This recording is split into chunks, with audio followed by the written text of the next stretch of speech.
नमस्कार, आप देख रहे हैं न्यूज टीवी इंडिया और मैं हूं आपके साथ वक्ता दुबे। बुलेटिन की शुरुआत करते हैं आज की बड़ी खबर के साथ, जहां उत्तराखंड सरकार जन जन के द्वारा एक महत्वाकांक्षी अभियान चलाया गया है, जिसके तहत मुख्यमंत्री के निर्देशों पर प्रदेश की हर न्याय पंचायत में शिविर लगाकर शासन की सेवाएं सीधे आम जन तक पहुंचाई जा रही हैं। इन शिविरों में जिला और शासन स्तर के अधिकारी सभी लाइन डिपार्टमेंट्स के साथ मौजूद रहकर केंद्र व राज्य सरकार की योजनाओं का 100% सैचुरेशन सुनिश्चित कर रहे हैं। और इस अभियान का मुख्य उद्देश्य ये है कि कोई भी जो पात्र है वो लाभार्थी सरकारी योजनाओं से वंचित न रहने पाए।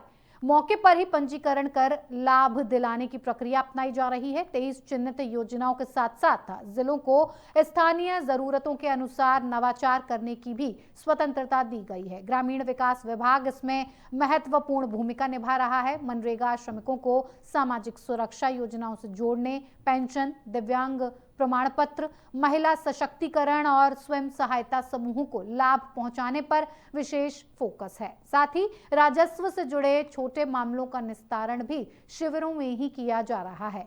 ग्रामीण विकास आयुक्त अनुराधा पाल ने यह बताया कि ये पहल सक्रिय शासन का उदाहरण है, जिससे योजनाओं का लाभ अंतिम व्यक्ति तक पहुंचेगा और सरकार पर जनता का विश्वास और मजबूत होगा। ये सरकार जन जन के द्वार एक बहुत ही महत्वाकांक्षी और एक मूवमेंट है, एक अभियान है, जिसे हम माननीय मुख्यमंत्री जी के दिशा निर्देशों के क्रम में सभी विभाग, जितने भी लाइन डिपार्टमेंट है, वो इसको क्रियान्वित कर रहे हैं। इसका उद्देश्य है कि जितने भी हमारे न्याय पंचायत हैं, न्याय पंचायतवार प्रत्येक न्याय पंचायत में शिविर लगे और वहाँ कोई ना कोई डिस्ट्रिक्ट लेवल का, शासन लेवल के अपर सचिव से लेकर सचिव तक सभी एक एक किसी ना किसी क्षेत्र में जाएं और सभी लाइन डिपार्टमेंट्स के साथ जाएं। इसका मुख्य उद्देश्य यह है कि जितनी भी हमारी सरकार की, चाहे केंद्र सरकार की योजनाएं हैं, चाहे राज्य सरकार की योजनाएं, उसमें कोई भी सभी 100% सैचुरेशन पर जाना है। कोई भी लाभार्थी अगर किसी योजना से वंचित है, वो पात्र है, तो उसका रजिस्ट्रेशन, उसको उस योजना का लाभ दिलाने की दिशा। इधर बांग्लादेश में हिंदू समुदाय पर हो रहे कथित अत्याचारों को लेकर हरिद्वार से कड़ा बयान सामने आया है। महामंडलेश्वर स्वामी रूपेंद्र प्रकाश महाराज ने आरोप लगाया कि बांग्लादेश में सुनियोजित षड्यंत्र के तहत हिंदुओं को निशाना बनाया जा रहा है। उन्होंने कहा कि भारत पाकिस्तान विभाजन के बाद पहले पाकिस्तान और फिर बांग्लादेश में लाखों हिंदुओं की हत्या हुई है, उनकी संपत्तियां छीनी गई और उन्हें लगातार डर के माहौल में जीने को मजबूर किया गया। महामंडलेश्वर ने सवाल उठाया कि जब पूरे बांग्लादेश में हिंदुओं की दुकानों, मकानों और जमीनों पर कब्जे की खबरें सामने आ रही हैं, तब अंतर्राष्ट्रीय मानवाधिकार संगठन और वैश्विक संस्थाएं चुप क्यों हैं। उन्होंने कहा कि हालात इतने गंभीर हैं कि वहां की प्रधानमंत्री को भी अपनी जान बचाने के लिए देश छोड़ना पड़ा, जो स्थिति की भयावहता को दर्शाता है। स्वामी रूपेंद्र प्रकाश महाराज ने इसे केवल धार्मिक मुद्दा नहीं बताते हुए ये कहा कि ये एक व्यापक वैश्विक साजिश का हिस्सा है, जिसमें हिंदू समाज को कमजोर करने का प्रयास किया जा रहा है। उन्होंने हिंदू समाज से संगठित होने की अपील करते हुए ये कहा कि भारत सरकार को भी इस विषय पर गंभीरता से विचार करना चाहिए कि देश और सीमावर्ती क्षेत्रों में हिंदुओं की सुरक्षा कैसे सुनिश्चित की जाए। उन्होंने पश्चिम बंगाल का भी उल्लेख करते हुए ये कहा कि वहां लगातार सामने आ रही घटनाओं पर चिंता जताई और राज्य सरकार की भूमिका पर सवाल भी खड़े किए। देखिए, बांग्लादेश में सुनियोजित षड्यंत्र के तहत वहां के हिंदुओं को समाप्त करने का काम किया जा रहा है। ये भारत और पाकिस्तान के विभाजन से लेकर अभी तक लाखों हिंदुओं का कत्लेआम पहले पाकिस्तान में किया गया, फिर पाकिस्तान से ही अलग राज्य हुआ, बांग्लादेश राष्ट्र हुआ, उसमें हुआ, और अब जब से राज्य परिवर्तन हुआ है अभी तक लाखों हिंदुओं का कत्लेआम हुआ है, उनकी संपत्तियां छीनी गई है। इसमें कोई भी मानवाधिकार आयोग, इंटरनेशनल ह्यूमन राइट्स चलाने वाले संगठन क्यों नहीं बोल रहे? क्योंकि अब खबर खटीमा से है, जहां देर शाम खटीमा एसडीएम तहसीलदार कानूनगो ने ढाबों पर अवैध रूप से शराब पीने वाले लोगों पर और शराब पिलाने वालों पर शिकंजा कसते हुए ताबड़तोड़ कार्रवाई की। जो कार्रवाई आबकारी विभाग को करनी चाहिए, वो कार्रवाई स्वयं एसडीएम द्वारा की जा रही है। ये मामला प्रकाश में आया है कि जो एक शर्म की बात है कि आबकारी विभाग अपने कर्तव्यों के प्रति कितना लापरवाह है, जिस पर कार्रवाई स्वयं एसडीएम खटीमा तुषार सैनी और तहसीलदार वीरेंद्र सचवान को करनी पड़ी। अवैध शराब बनाने की भट्टियां खुलेआम चल रही हैं। सूचना देने के बावजूद आबकारी इंस्पेक्टर मूक दर्शक बना हुआ है। खटीमा के कई गांव में अवैध कच्ची शराब और अवैध स्मैक का प्रचलन अब आम बात हो गई है, परंतु बहुत ही शर्म की बात है कि मुख्यमंत्री पुष्कर सिंह धामी का गृह क्षेत्र खटीमा है और स्वयं उनका आना जाना इस खटीमा में बना रहता है। आबकारी विभाग इतना लापरवाह क्यों है? आपको बता दें कि खटीमा में रेलवे पटरियों के आसपास अवैध कच्ची शराब खुलेआम बेची जा रही है और अवैध स्मैक बेचने का काम भी जोरों और शोरों के साथ चल रहा है, जिस पर आबकारी विभाग का पूरा हाथ कहा जा सकता है। ऐसे में उन अधिकारियों और कर्मचारियों पर प्रभावी कार्रवाई की जानी चाहिए, जिनके द्वारा आज मुख्यमंत्री का स्वयं का गृह क्षेत्र खटीमा अवैध कच्ची शराब का हब बन चुका है, जहां स्मैक बेचने का काम आज बहुत जोर शोर के साथ चल रहा है।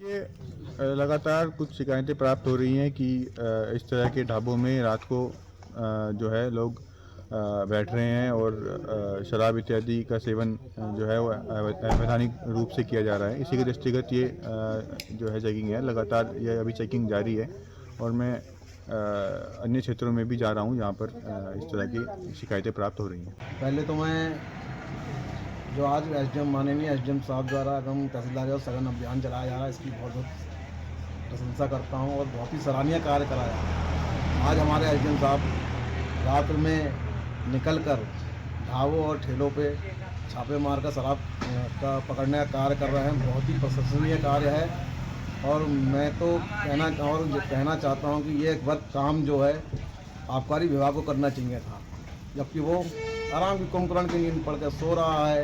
कोई चिंता फिक्री नहीं है, गली गली शराब गुवाई जा रही है, परोसी जा रही है, कोई बात नहीं है। लेकिन हमारे एसडीएम साहब इतना बढ़िया काम कर रहे हैं, इसकी क्षेत्र की जनता बहुत ही प्रसन्न। जनपद चमोली में ऐतिहासिक बंड विकास मेले का आगाज हो गया है। मेले का शुभारंभ बद्रीनाथ विधायक लखपत बुटोला ने किया है। बंड भूमियाल देवता की पूजा अर्चना के साथ 24वें बंड विकास मेले का भव्य आयोजन शुरू हुआ है। कार्यक्रम में महिला मंगल दलों, स्कूली छात्र छात्राओं ने शानदार प्रस्तुति प्रदर्शन किया। मेले में 40 गांवों की महिला मंगल युवाओं ने बढ़ चढ़कर हिस्सा लिया। 7 दिवसीय मेले में बड़ी संख्या व्यापारिक दुकानें लगी हुई थी। सरकारी स्टॉल से भी लोगों को सरकार द्वारा संचालित महत्वाकांक्षी योजनाओं का लाभ मिल रहा है। मेले के संरक्षक अतुल शाह ने बताया कि ये 24वां मेला आयोजित किया जा रहा है। इस मेले में क्षेत्र की महिला मंगल दल, युवक मंगल दल प्रतिभाग कर रहे हैं। ये मेला केवल मेला नहीं बल्कि विकास की कई योजनाओं की घोषणाएं इस मेले से हुई हैं।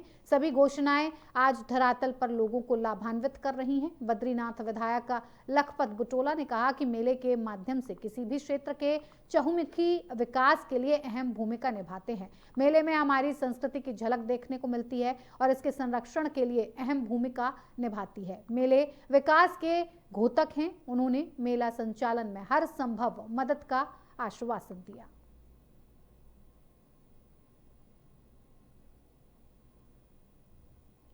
देखिए, इस तरह के जो मेले होते हैं वो सामाजिक, आर्थिक, राजनीतिक और विशेषकर औद्योगिक समृद्धि और संरक्षण संवर्धन के लिए बहुत महत्वपूर्ण है।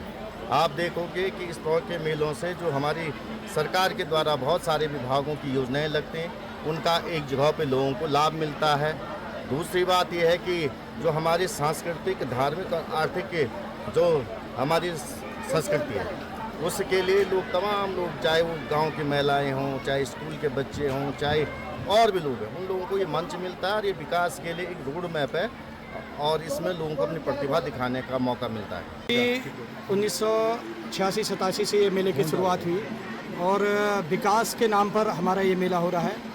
और जैसा कि आप पढ़ सकते हैं, बंड विकास औद्योगिक पर्यटन किसान एवं सांस्कृतिक मेला, तो सारे विकास के संबंधित जितना भी कार्यक्रम इस मेले के माध्यम से होते हैं, सबका संयोजन इसमें होता है। एक सांस्कृतिक मंच के माध्यम से हम जो हमारी उभरती हुई प्रतिभाएं हैं उनको एक अच्छा मंच प्रदान कर पाते हैं, और साथ में जो हमारे यहाँ के किसान हैं, काश्तकार हैं, पशुपालक हैं, हमारे उद्योग, छोटे कुटीर उद्योग वाले हैं, हमारे पर्यटन व्यवसाय से जुड़े लोग हैं, उनके लिए भी सरकार के द्वारा जो जन कल्याणकारी योजनाएं चलती हैं, कुछ ना कुछ उनको फ़ायदा मिलता है।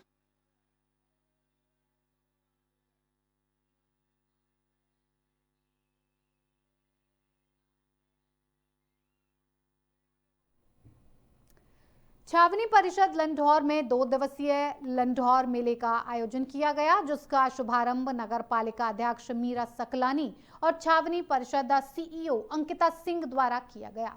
पिछले 11 वर्षों से इस मेले का आयोजन किया जा रहा है, जो अंतर्राष्ट्रीय स्तर पर अपनी एक अलग पहचान बना चुका है, जिसमें देश विदेश के पर्यटक और स्थानीय लोग आते हैं। मेले में पहाड़ी व्यंजनों के साथ ही लोकल आर्ट और क्राफ्ट के साथ ही विभिन्न स्टॉल्स लगाए जाते हैं, जिसमें पर्यटकों द्वारा जमकर खरीदारी भी की जाती है। वहीं मेले का मुख्य उद्देश्य यहां के छोटे व्यापारियों को प्लेटफॉर्म उपलब्ध कराना है। मेले में पर्यटकों का विशेष आकर्षण रहता है और हजारों की संख्या में लोग यहां पर आते हैं। पूर्व छावनी परिषद उपाध्यक्ष महेश चंद्र ने यह बताया कि उनके कार्यकाल में मेले की शुरुआत की गई थी, जो आज पर्यटकों के लिए आकर्षण का केंद्र बनती जा रही है। छावनी परिषद सीईओ अंकिता सिंह, मेले का उद्देश्य स्थानीय प्रोडक्ट को बढ़ावा देना है और यहाँ के लोगों को राष्ट्रीय अंतर्राष्ट्रीय स्तर पर पहचान दिलाने का प्रयास है। नगर पालिका अध्यक्ष मीरा सकलानी का ये कहना है कि छावनी क्षेत्र शहर का बहुत खूबसूरत स्थान है और इस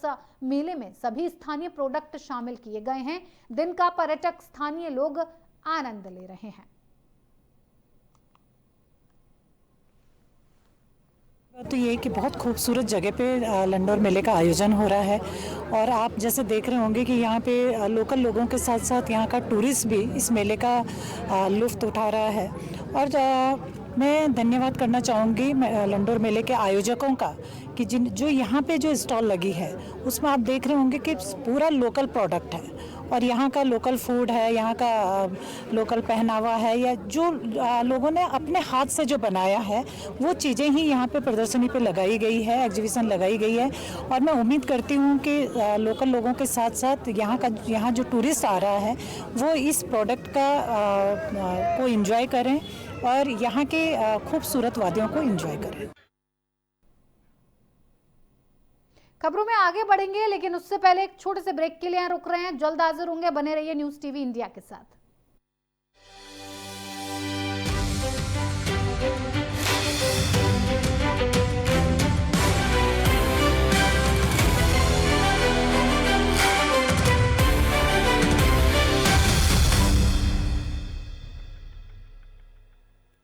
जब सवाल मुश्किल हो, मैं और भी मजबूती से खड़ी होती हूँ, बिना डर, बिना दबाव, सिर्फ सच के साथ। मैं लेकर आ रही हूँ आपकी सरोकार की खबरें, आपकी आवाज बनकर न्यूज़ टीवी इंडिया पर। न्यूज़ टीवी इंडिया, आपकी आवाज।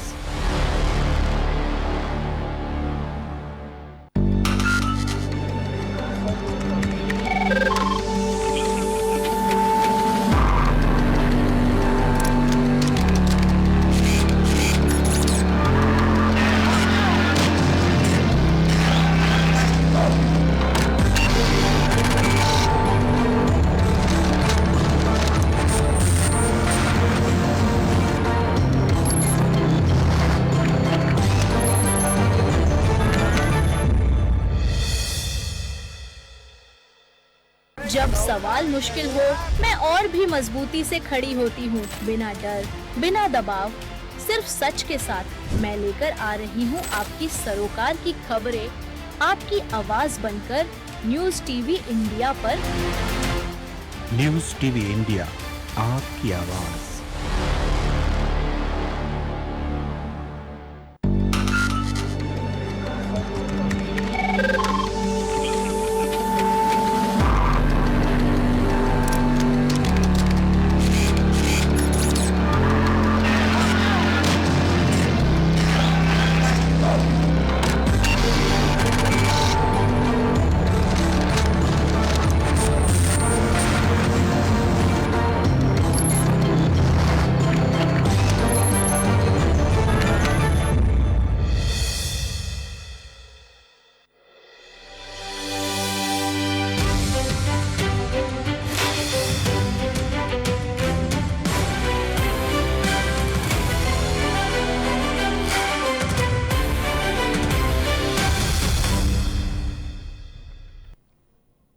बाद एक बार फिर से आप सभी का बहुत स्वागत है। खबरों में आगे बढ़ेंगे। अब खबर पौड़ी जनपद से। पौड़ी जनपद की ग्राम पंचायत चवथ के अंतर्गत गजल्ड गांव में एक बार फिर से ग्रामीणों को मानव वन्य जीवन संघर्ष की आशंका सताने लगी है। ग्राम प्रधान शंकर प्रसाद नौटियाल के साथ भाजपा मंडल अध्यक्ष पौड़ी नगर शैलेंद्र नौटियाल, अमन नौटियाल, वार्ड मेंबर गणेश नौटियाल और कमलेश नौटियाल आदि ने महातिम यादव गढ़वाल वन प्रभाग के डीएफओ से मुलाकात करके एक ज्ञापन सौंपा। उन्होंने बताया कि ग्राम सभा के अंतर्गत एक व्यक्ति को गुलदार द्वारा अपना निवाला बनाए जाने के बाद मुख्य वन जीव प्रतिपालक द्वारा गुलदार को आदमखोर घोषित कर अंतिम विकल्प के रूप में उसे नष्ट करने के आदेश दिए गए थे। वन विभाग तथा विभाग द्वारा तैनात किए गए शिकारियों के प्रयासों से एक गुलदार को ढेर करने के बाद ग्रामीणों ने थोड़ी राहत की सांस ली थी, लेकिन एक बार फिर से ग्रामीण क्षेत्र में गुलदार की चहलकदमी देखी जा रही है। उन्होंने नाराजगी जताई कि गुलदार प्रभावित क्षेत्र में लगाए गए पिंजरे स्वतः बंद हो जा रहे हैं, जो ठीक से काम नहीं कर रहे हैं। उन्होंने चवथ समेत गुलदार प्रभावित क्षेत्र में सही पिंजरे लगाए जाने की मांग की तथा मानव बस्ती के आसपास गुलदार प्रभावित क्षेत्र में सोलर लाइट लगाने की भी मांग उठाई। उन्होंने वन महकमे से क्षेत्र में गश्त लगाए जाने के साथ ही मानव वन्य जीव संघर्ष की आशंका को खत्म करने के लिए प्रभावी कदम उठाए जाने की मांग की। कहा कि यदि जल्द विभाग द्वारा प्रभावी कदम नहीं उठाए जाते हैं तो ग्रामीण वन विभाग के कार्यालय में आंदोलन और अनशन के लिए मजबूर हो जाएंगे।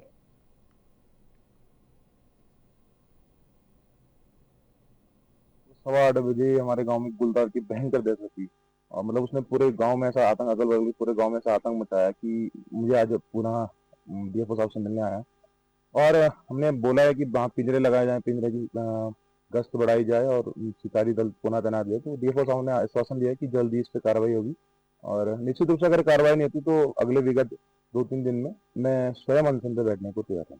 वो बाघ के संबंध में जो पिछली बार जो हमला हुआ था उसके तुरंत 10 दिन बाद जो है बाघ जो है फिर दोबारा दिखाई दे रहा है, लेकिन बाघ इतनी तेजी से चल रहा है कि मिनटों में एक जगह से दूसरी जगह पहुंच जा रहा है। कल भी जो घटना हुई है वो हमारे छोटा भाई वहाँ रहते हैं, उसके साथ घर के पास पिंजरा भी लगा रखा था, लेकिन उस पिंजरे में न जाके वो जैसे हमारे भाई लोग नीचे से आए उतनी देर में वो तुरंत वहाँ पहुंच गया जहाँ से लोग आए थे। मतलब वो बहुत जल्दी जा रहा है, तो इसलिए तो जो है मानने का जो है होना चाहिए कि भाई मानना पड़ेगा। वो हमारे प्रधान जी ने बता दिया है कि क्या उनसे बातचीत हुई है। मैं थोड़ा लेट से आया हूँ, लेकिन उन्होंने सारा उनको बता दिया। वो जो है अगर उससे सकारात्मक कार्रवाई नहीं होती तो प्रधान जी खुद उन्होंने जो है बोल दिया कि हम जो है यहाँ पे हम धन में बैठ जाएंगे। हो सकता है पिंजरे खराब हो, वो अपने आप ही बंद हो जा रहे हैं। रात से जब उनको देखने जा रहे हैं हम तो खुद वो कुत्ता बांध के जा रहे हैं और आधी रात को पिंजरा अपने आप बंद हो जा रहा है। ऐसा तो कहीं होता नहीं है। या कोई जानवर उसके अंदर जाएगा तभी जाके पिंजरा बंद होता था, लेकिन वो पिंजरा पहले ही बंद हो जा रहा है।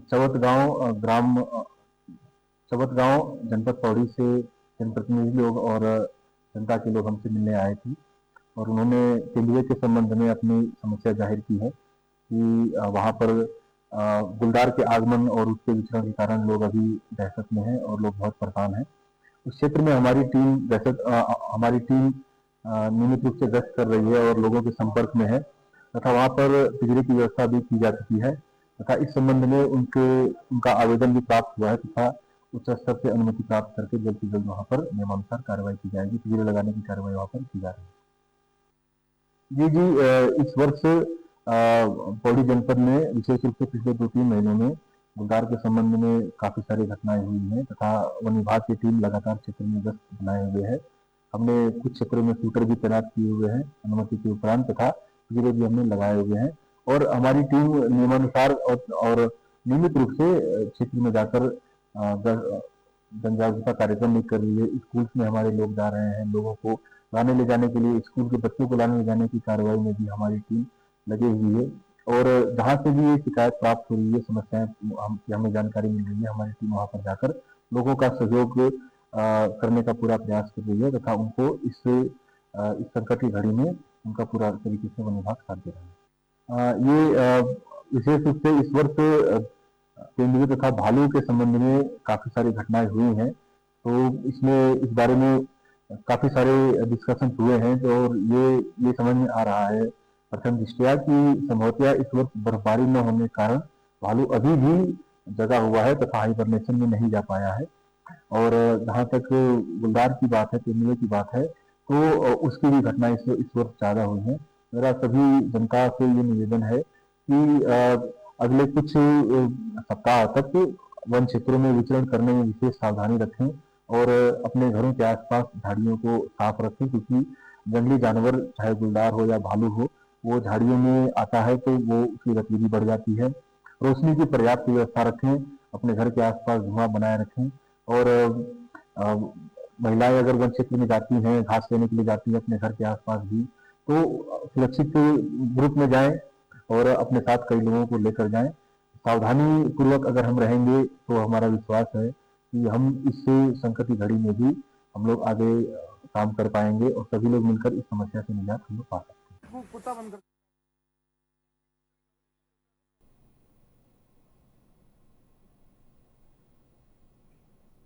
इधर शहर के बाद अब ग्रामीण क्षेत्रों में हाथियों के घुसने का सिलसिला शुरू हो गया है। शनिवार सुबह एक जंगली हाथी का बच्चा झुंड से बिछड़कर लालढांग क्षेत्र के कटेबड़ गांव में घुस आया और घने कोहरे के बीच हाथी को देखकर ग्रामीणों में अफरा तफरी का माहौल हो गया। इस दौरान हाथी के बच्चे ने खेतों में खड़ी गन्ने की फसल को भी खाया। सूचना मिलते ही वन प्रभाग की टीम मौके पर पहुंची और कड़ी मशक्कत के बाद हाथी को जंगल में खदेड़ा गया। लालढांग क्षेत्र हरिद्वार वन प्रभाग की श्यामपुर रेंज के जंगलों से सटा हुआ है। अक्सर यहाँ गुलदार और जंगली हाथी आबादी में घुस आते हैं और इसके अलावा हरिद्वार नजीबाबाद हाईवे पर भी हाथियों के आने से ट्रैफिक तक जाम हो जाता है। शनिवार सुबह एक जंगली हाथी का बच्चा अपने झुंड से बिछड़ गया। नन्हा हाथी जंगल से निकला और गन्ने की फसल खाने की तलाश में कटेबड़ गांव तक पहुंच गया। सुबह सवेरे गांव में हाथी के बच्चे को देखकर लोग दहशत में आ गए। इतना ही नहीं, मौके पर अफरा तफरी हो गई। सूचना मिलते ही वन प्रभाग की टीम मौके पर पहुंची। वन कर्मियों ने शोर मचाकर हाथी के बच्चे को जंगल में खदेड़ने का प्रयास शुरू कर दिया। काफी देर तक हाथी का बच्चा गांव के आसपास दौड़ लगाता रहा। 1 घंटे की कड़ी मशक्कत के बाद हाथी के बच्चे को जंगल में खदेड़ दिया गया। कोटावाली सेक्शन अधिकारी गौतम राठौड़ ने बताया कि ग्रामीणों ने सूचना दी। सूचना मिलते ही वो टीम लेकर मौके पर पहुंच गए। कड़ी मशक्कत के बाद उसे फिर से जंगल में भेज दिया गया। जंगल में वो खुद ही अपने झुंड से मिल जाएगा। फिलहाल हाथी के बच्चे से किसी प्रकार की कोई क्षति होने की बात नहीं सामने आई है। लालढांग क्षेत्र जंगल से सटा हुआ है। अक्सर यहाँ भी जंगली हाथी आबादी में घुस आते हैं और इनके द्वारा किसानों की फसलों को नुकसान पहुंचाया जाता है। हरिद्वार के जगजीतपुर और मिस्सरपुर क्षेत्र में हाथियों के मूवमेंट सबसे ज्यादा देखे गए हैं। रोजाना यहाँ जंगली हाथी आबादी में घुस आते हैं, अफरा तफरी मच जाती है और इतना ही नहीं, अब ये हाथी फसलों को नुकसान पहुंचाने के साथ ही लोगों के घर, मकानों और वाहनों में भी तोड़फोड़ करने लगे हैं। वन प्रभाग द्वारा हाथियों की समस्या के स्थायी समाधान के लिए बैरागी कैंप से लेकर अजीतपुर तक एलिफेंट प्रूफ ट्रेंच बनाने की योजना पर काम चल रहा है। योजना का प्रस्ताव बनाकर शासन को भेजा गया है। 2027 अर्ध कुंभ मेले से पूर्व एलिफेंट प्रूफ ट्रेंच बनाने का दावा किया जा रहा है। चौराहे पर था गांव में, जब गन्ने में फंसा हुआ था, जैसे हमें पता लगा हम मौके पर टीम लेकर पहुंचा हूं और इसको सकुशल हमने जंगल की ओर कर दिया गया है। किसी तरह का कोई क्षति या हानि नहीं पहुंची है। बस।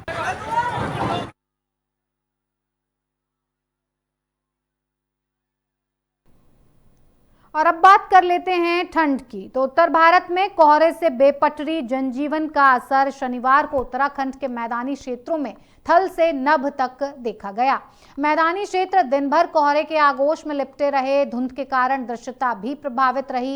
इसका असर हवाई और रेल सेवाओं पर भी पड़ा। कोहरे के कारण मैदानी क्षेत्रों के तापमान में सामान्य से 9 डिग्री सेल्सियस तक की गिरावट दर्ज की गई, जबकि पहाड़ों में मौसम सुहावना रहा। लोग गुनगुनी धूप का आनंद लेते रहे। मौसम विशेषज्ञों के अनुसार मैदानी क्षेत्रों में ठंडी हवाओं का असर अगले कुछ दिनों तक बना रह सकता है। सुबह और देर शाम ठिठुरन बढ़ने के आसार हैं। मौसम के बदलते मिजाज का कारण पश्चिमी विक्षोभ के अभी तक निष्क्रिय रहने और प्रदूषण को माना जा रहा है। पहले से ही प्रदूषण की मार झेल रहे मैदानी क्षेत्रों में धूप की किरणों पर धूल का गुबार भारी पड़ रहा है। देहरादून और पंतनगर के कोल्ड डे कंडीशन, अधिकतम तापमान मैदानी क्षेत्र में 16 डिग्री सेल्सियस से नीचे या सामान्य से 6.4 डिग्री सेल्सियस कम हो के चलते दिन में भी ठिठुरन बनी रही और इसके विपरीत पर्वतीय जनपदों में प्रदूषण अपेक्षाकृत कम होने के कारण मुक्तेश्वर में अधिकतम तापमान सामान्य से 5 और टिहरी में 1 डिग्री सेल्सियस अधिक रिकॉर्ड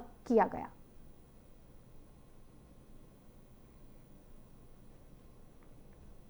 उत्तराखंड में मौसम का बदलता मिजाज देखा जा सकता है। पहाड़ों पर बारिश और बर्फबारी की संभावना भी जताई जा रही है। मौसम का जो पूर्वानुमान है आईएमडी की तरफ से वो जारी किया जा चुका है और बताया जा रहा है कि कई जिलों में बारिश के साथ बर्फबारी होने के आसार जताए जा रहे हैं। मौसम में भारी जो तापमान है उसमें गिरावट दर्ज की जा सकती है। कई जिलों में घने कोहरे के साथ साथ येलो अलर्ट भी जारी किया गया है। तो कुल मिलाकर उत्तराखंड में पश्चिमी विक्षोभ की जो सक्रियता थी वो अभी भी बनी हुई है और जिसकी वजह से मौसम में फिलहाल बदलाव देखने को मिल रहा है। लोगों का जो आम जीवन है वो फिलहाल अस्त व्यस्त दिखाई दे रहा है। घने कोहरे की वजह से विजिबिलिटी भी कम दिखाई दे रही है। पूर्वानुमान के मुताबिक आपको बता दें कि उत्तराखंड के कई जिलों में भारी बारिश के साथ बर्फबारी भी हो सकती है।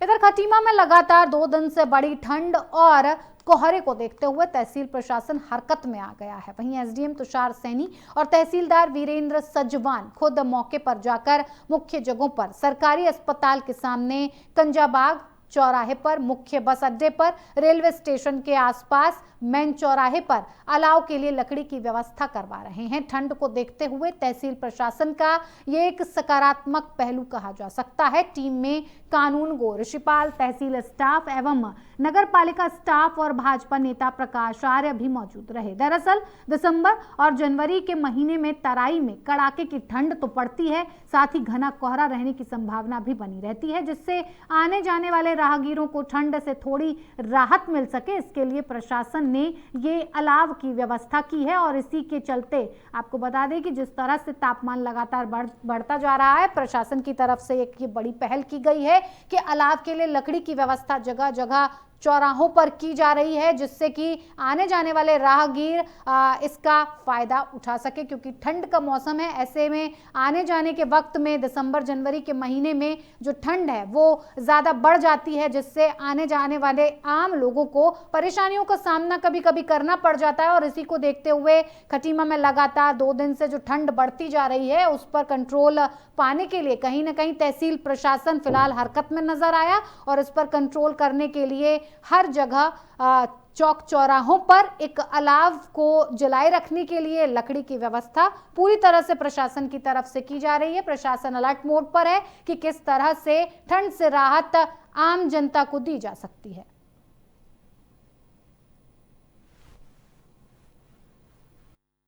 कल दोनों ही दिन काफ़ी कोहरा रहा और ठंड काफ़ी बढ़ गई है, तो इसी के दृष्टिगत शहर के विभिन्न क्षेत्रों में अलाव जलाए जा रहे हैं, जिसमें यहाँ पे आज अस्पताल जो हमारा है यहाँ पे भी जलाए जा रहे हैं। कंजाबाग चौराहे पे, रेलवे स्टेशन पे, जो भी मुख्यतः ऐसे क्षेत्र हैं जहाँ पर लोगों की आवाजाही शाम के समय रहती है, यहाँ पर जो है ये अलाव का जलाने का आज से शुरुआत कर दी गई है।